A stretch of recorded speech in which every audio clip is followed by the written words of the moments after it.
Obviously, with anything that's going to come out and be public, there's a bit of trepidation that they may not cover everything that we hope for. But there's also a lot of hopefulness based on when they published the first report. It was quite hard-hitting, which we hadn't expected it to be. And I'm hoping this is an equally, if not stronger, document. You know, my feelings coming up to the publication of the report, I'm quite apprehensive. We've waited a long time. I'm hoping that the ill treatment that we received, the way that government, the way that private companies behaved, is going to be fully exposed.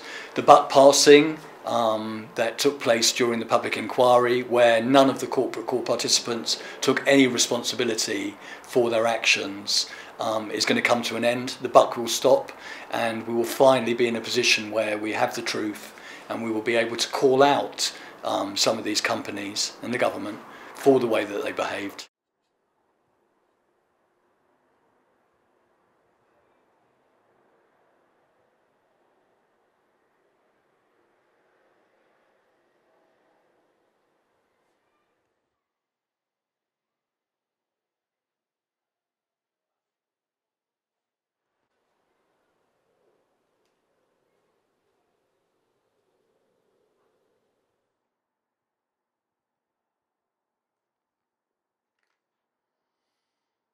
What I'm hoping is that the Grenfell Tower inquiry report will highlight the institutionalised indifference that saw private companies put profit before people, and if this report needs to do one thing, is create a legacy where anyone that works in government, local authorities, manufacturing, construction, whenever they're making a decision, they need to think about the consequences of the Grenfell Tower fire that saw the death of 72 people, and whenever they're making a decision, always put people before profit.